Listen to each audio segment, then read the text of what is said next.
বিসমিল্লাহির রহমানির রহিম। প্রিয় শিক্ষার্থীরা, কেমন আছো তোমরা? আশা করি ভালো আছো।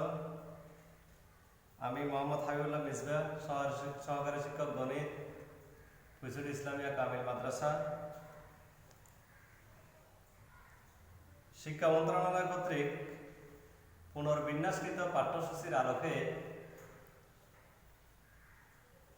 চতুর্থ অধ্যায়ের দ্বিতীয় পর্বে, নবম দশম শ্রেণীর চতুর্থ অধ্যায়ের দ্বিতীয় পর্বে সূচক এবং সূচকীয় রাশি সংক্রান্ত যাবতীয় সূত্র নিয়ে আজকে আমরা বিস্তারিত আলোচনা করব। এই অধ্যায়ের পূর্বে, এই পাঠের পূর্বের পাঠে আমরা সূচক এবং সূচকীয় রাশি সংক্রান্ত বা সূচক ও সূচকীয় রাশি কাকে বলে এগুলি সম্পর্কে আমরা বিস্তারিত জেনেছিলাম। এখন সেই দিন ধরো a to the power 5, এটার নাম, পুরোটার নাম কি ছিল? পুরোটার নাম ছিল সূচকীয় রাশি। পুরোটার নাম ছিল কি? সূচকীয় রাশি। আর এখানে এটার নাম কি? বৃত্তি। আর 5টার নাম কি? সূচক, বা এটাকে তুমি পাওয়ারও বলতে পারো, পাওয়ার, সূচক বা পাওয়ার। এই 1 আর 5 এখানে কি কি আছে? এখানে বৃত্তি আছে, সূচক আছে, এবং পুরোটা মিলে কি হয়েছে? সূচকীয় রাশি হয়েছে। এই সূচকীয় রাশি সংক্রান্ত অঙ্ক করতে গেলে, সমস্যার সমাধান করতে গেলে আমাদের এই 10টি সূত্র সম্পর্কে বিস্তারিত জানতে হবে। এখানে দেখো, প্রথম সূত্রটা হচ্ছে গুণের সূত্র, তারপরটা হচ্ছে ভাগের সূত্র, তারপরটা হচ্ছে গুণের ঘাত, তারপরটা ভাগের ঘাত, তারপরটা ঘাতের ঘাত, তারপরটা শূন্য সূচক, তারপরটা ঋণাত্মক সূচক, তারপরটা হচ্ছে কি তোমার এমতম মূল, মূলের সূত্র, তারপর আর দুইটা এমনি প্রতিজ্ঞা বা সাধারণ সূত্র। এখন দেখো, প্রথম সূত্রটা থেকে আমরা কি বলে দেখি, a to the power m into a to the power n। আচ্ছা, এগুলো বাদ দাও, আগে দেখো 16 into 8 সমান কত হয় দেখো তো। 16 48, 48 এর 8 সাথে কত? 4, 8 একে 8, 8 4 কত? 12, 128। এখন দেখো, এটাকে যদি আমি এই সূত্রের মাধ্যমে প্রকাশ করতে চাই, কিভাবে যায় দেখো, এই 16 এটাকে মৌলিক উৎপাদকে ভাঙতে দেখো, এখানে কি কি পাওয়া যায়? 2 into 2 into 2 into 2। মৌলিক উৎপাদকে যদি আমরা ভাঙি তাহলে কি পাওয়া গেছে? 2 into 2 into 2 into 2, 2 দুগুণে 4, 4 দুগুণে 8, 8 দুগুণে 16। আবার দেখো 8 কে যদি ভাঙো 2 into 2 into 2, দেখো 2 দুগুণে 4, 4 দুগুণে কত? 8। এই সাইডটা 2 আসছে এই 16 থেকে, এই সাইডটা 2 আসছে এই 8 থেকে। এখন দেখো 2 এখানে কয়টা? 1 2 3 সাইডটা, তাহলে 2 টু দি পাওয়ার 4 ইনটু এখানে 2 কয়টা? 3টা, 2 কিউব 2 টু দি পাওয়ার 3। তাহলে এখন দেখো, এই একদম সূত্রের সাথে এই রূপটা এখানে কিন্তু মিলে যাচ্ছে। কেন দেখো, এখানে একে কি বলা হয়? বৃত্তি। এগুলো আমরা পূর্বের পাঠে জেনেছিলাম। একে বলা হয় কি? বৃত্তি। এই ও বৃত্তি। তাহলে এখানে দেখো, এই 2 2 এর জায়গা দখল করেছে। এখানে দুইটার বৃত্তি একই রকম, বেস একই রকম। তাহলে এই বেসের জায়গাটা কে দখল করেছে? 2। তাহলে দেখো, ওখানেও দুইটার বৃত্তি এখানেও দুইটার বৃত্তি কত? 2 2।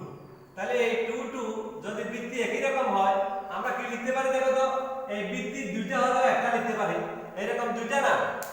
যদি গুণ আকারে থাকে, এই যে এখানে গুণ আকারে আছে, গুণ আকারে থাকে দুইটা না। একই রকম বৃত্তি যদি একাধিকবারও থাকে, 5টা 10টা 20টা 100টা এরকমও থাকে, তাহলে আমরা একটা লিখতে পারি। এখানে দেখো, এই দুইটা আছে, আমরা একটা লিখলাম। আবার দেখো, এই সূত্রের নিয়মাবলীতে পাওয়ার, উপরে যে সূচক আছে বা পাওয়ার আছে, এই পাওয়ারগুলি কি হয়েছে? পর্যায়ক্রমে যোগ হয়েছে। তার মানে এরকম গুণ থাকলে পর্যায়ক্রমে যোগ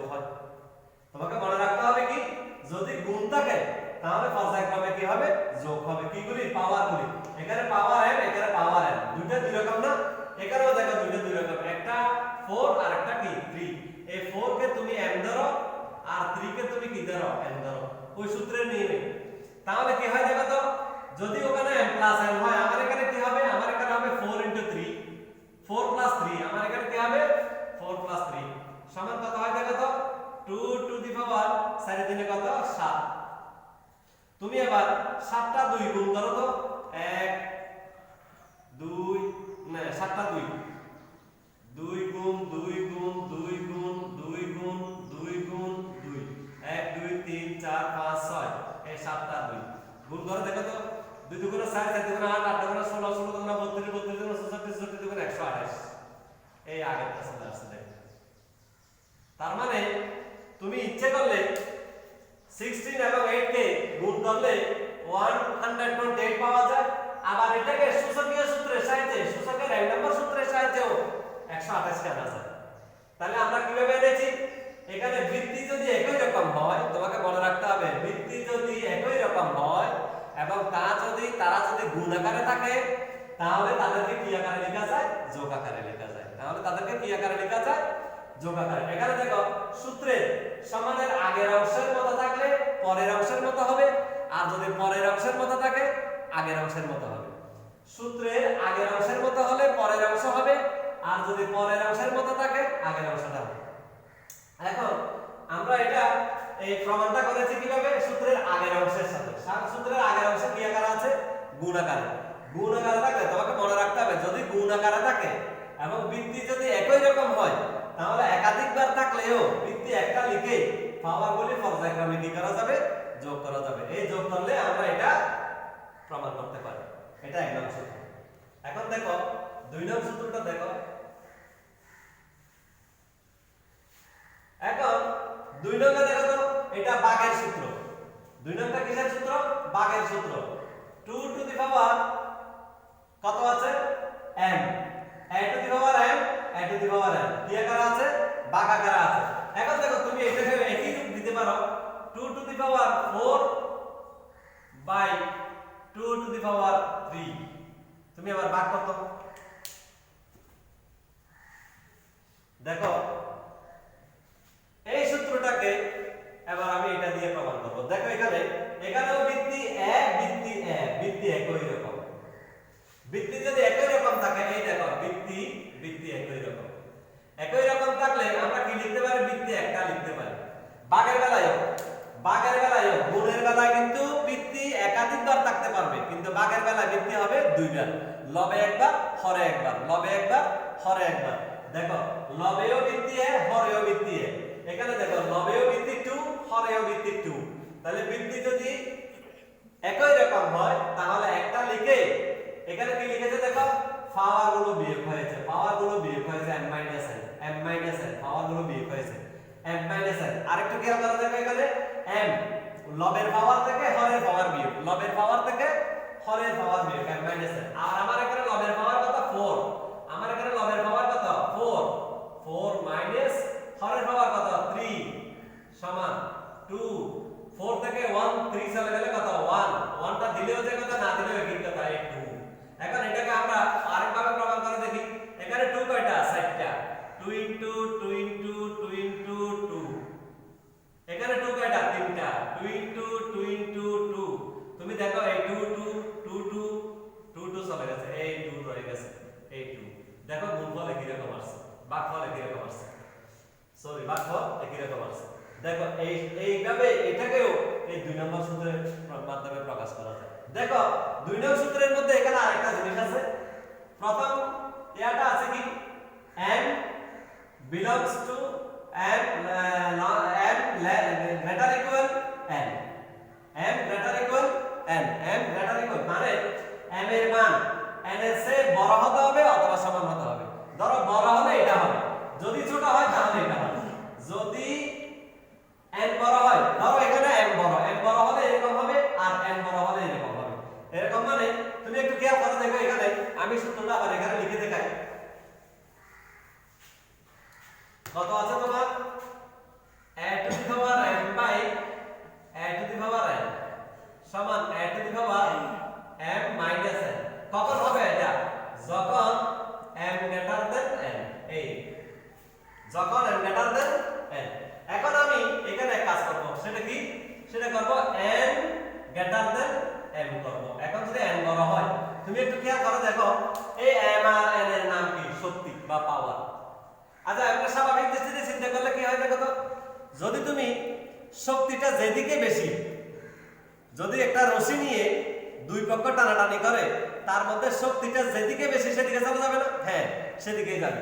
এখন সেদিকে যেতে গেলে এখানে n এর শক্তি যদি বেশি হয়, যেহেতু দেখো না এখানে m এর চেয়ে n বড়, n যদি বড় হয় শক্তি বেশি, শক্তি বেশি হলে তাহলে m কে কোথায় নিয়ে আসবে? নিচে নিয়ে আসবে।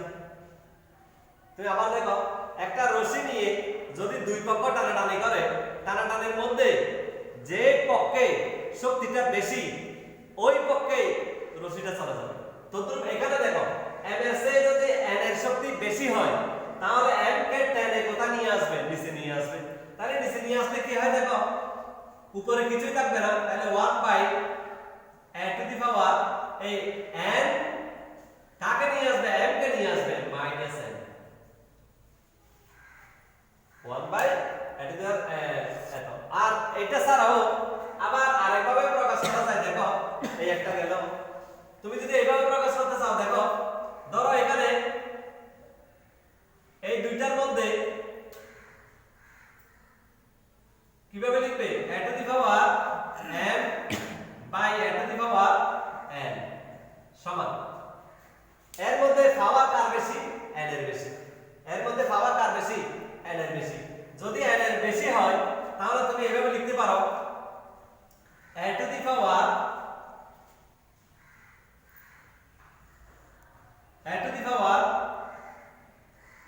n minus n। এখন এই a to the power n টা কোথায় চলে আসছে? নিচে চলে আসছে। এখন এটা যদি নিচে চলে আসে, তাহলে এটার জায়গায় সাধারণত আমরা যদি এটা নিচে চলে আসে, তাহলে এই জায়গায় কিছুই থাকে না, কিছু না থাকলে মনে মনে একটা কি আছে? 1 আছে। এখন দেখো এটার জন্য একে এই 1 নং এবং 2 নং সূত্রের জন্য কি কি হতে হবে? দেখো একে বাস্তব সংখ্যার সদস্য হতে হবে, আর মানে রিয়েল নাম্বার। রিয়েল নাম্বার মানে কি? বাস্তব সংখ্যা। এ হতে হবে কি? বাস্তব সংখ্যার সদস্য। আর m আর n হবে কি? স্বাভাবিক সংখ্যার সদস্য। n মানে হচ্ছে স্বাভাবিক সংখ্যা, n মানে হচ্ছে কি? স্বাভাবিক সংখ্যা। এখানেও দেখো a হবে বাস্তব সংখ্যার সদস্য, m আর n হবে কি? স্বাভাবিক সংখ্যার সদস্য। কিন্তু এখানে এসে একটা শর্ত বেশি, দুইটা শর্ত বেশি। একটা হচ্ছে a এর মান 0 হতে পারবে না, আর এখানে m এর মান n এর সমান হতে পারবে না। একবার m বড় হবে, একবার n বড় হবে, একবার m বড় হবে, একবার n বড় হবে। দেখো এবার 3 নং সূত্রটা দেখো। 3 নং সূত্রটা কি? গুণের ঘাত যদি গুণ আকারে থাকে। যেমন তোমার সূত্রটা কি রকম আছে? ab whole to the power n সমান m n। দেখো না এখানে a এবং b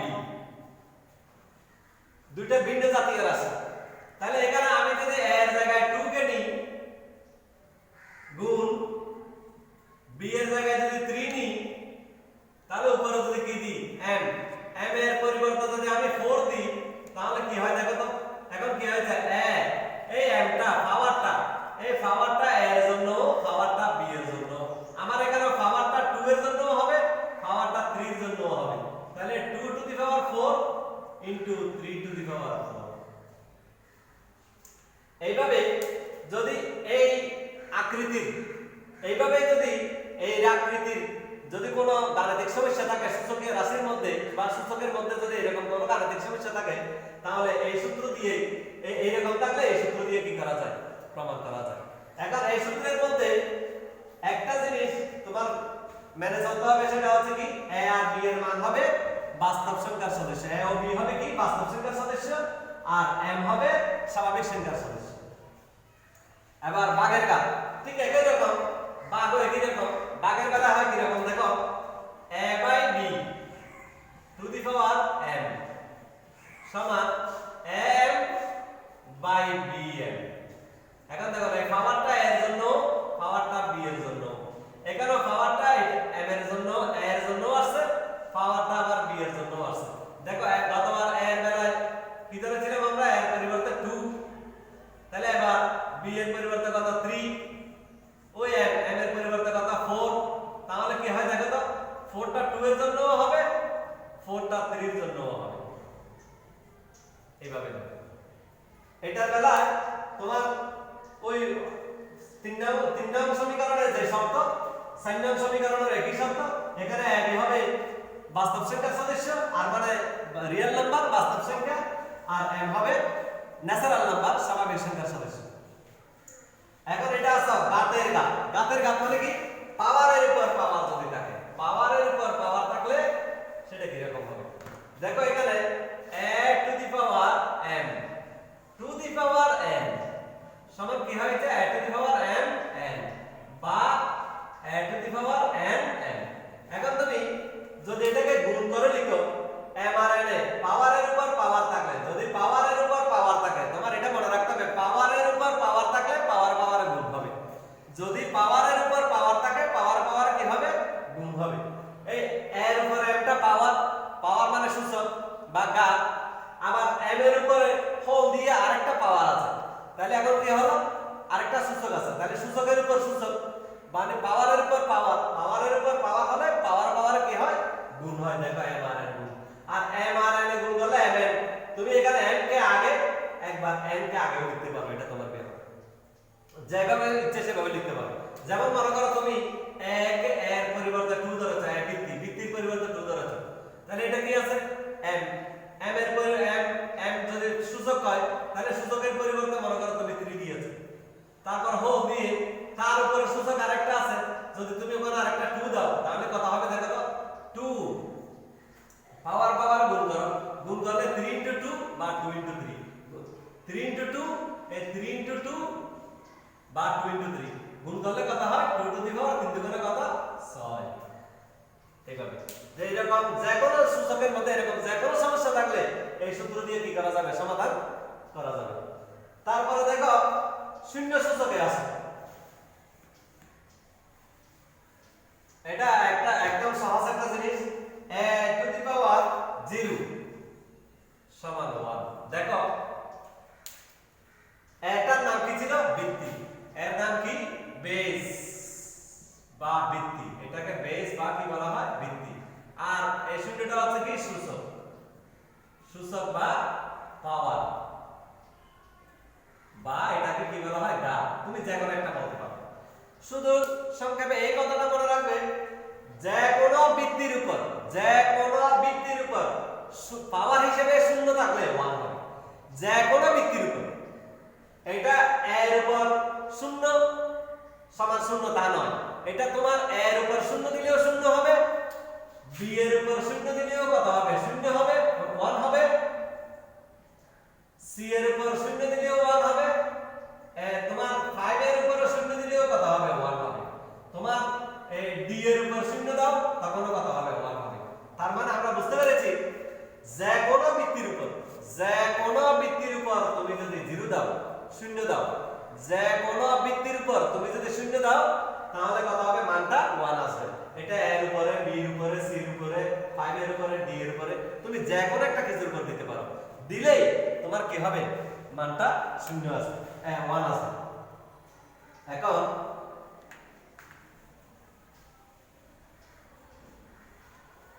7 নম্বর সূত্রটা দেখো, a to the power minus m, a to the power minus m সমান 1 by a to the power m। এখন এই সূত্রটা ঋণাত্মক সূচকের সূত্র, ঋণাত্মক সূচক মানে এই যে ঋণাত্মক সূচক মাইনাস m, পাওয়ার, পাওয়ারটা কি মাইনাস m, এই পাওয়ার মাইনাস m হলে সেটা প্রমাণ করার জন্য তুমি একটা জিনিস খেয়াল করবে, সেটা হচ্ছে কি দেখো, এই সূত্রটা প্রমাণ করতে গেলে তোমাকে শুধুমাত্র একটা জিনিস মনে রাখতে হবে, সেটা হচ্ছে কি তুমি সব সময় এটার আগে একটা মনে মনে 1 ধরে নেবে, মনে মনে একটা সব সময় 1 ধরে নেবে। এখন এই 1টার নাম কি, 1টার নাম হচ্ছে সহগ, তখন এই এটার নাম কি হয়ে যায়, এটার নাম চলক, এটার নাম চলক হয়ে যায়। তখন এই পাওয়ারটার না এই মাইনাস এটার নাম কি সূচক বা পাওয়ার, সূচক বা পাওয়ার।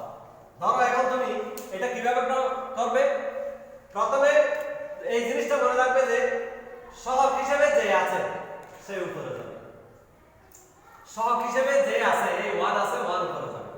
তুমি এই জিনিসটা মনে রাখবে। চলক হিসেবে কে আছে? এ আছে, এ নিচে যাবে। এখন আর বাকি থাকলো কি? পাওয়ারটা বাকি থাকলো। পাওয়ারটা কি? মাইনাস, ঋণাত্মক পাওয়ার। এখন ঋণাত্মক পাওয়ারটা আগে কোথায় ছিল, এখন কোথায় যাবে? আগে ছিল এর উপরে, এখনো যাবে এর উপরে। তবে এ যেহেতু দিক পরিবর্তন করে ফেলেছে, এটা আগে মাইনাস ছিল, এখন প্লাস হবে। শুধু এই জিনিসটা মনে রাখবে, আগে মাইনাস ছিল, এখন প্লাস হবে। আমি আবার দেখাই দেখো। তুমি এটাকে যদি এইভাবে লিখো 5 টু দি পাওয়ার -3, তুমি কি মনে করবে? প্রথমে আগে একটা 1 ধরে নেবে। 1টার নাম কি? সহগ। এই 5টার নাম কি? চলক। -3টার নাম কি? সূচক। এখন তুমি শুধু এইটুকু মনে রাখবে যে এই সহগ হিসেবে যার নাম এনেছো সে উপরে যাবে, সে 1টা উপরে যাবে। চলকটা কোথায় যাবে? 5টা নিচে যাবে। এই চলকটা নিচে যাবে। এখন পাওয়ারটা, এই পাওয়ারটা কার? চলকের পাওয়ার না সহগের পাওয়ার? এটা চলকের পাওয়ার। তাহলে যার পাওয়ার তার সাথে যাবে। কিন্তু যেহেতু চলকটা দিক পরিবর্তন করেছে, তাহলে এটা মাইনাসটা কি হবে? প্লাস হবে, আর কিছুই হবে না, 1/5। এইভাবে হবে। এইভাবে সূত্রটা মনে রাখবে। এখন 8 নাম্বার সূত্রটা হচ্ছে কি?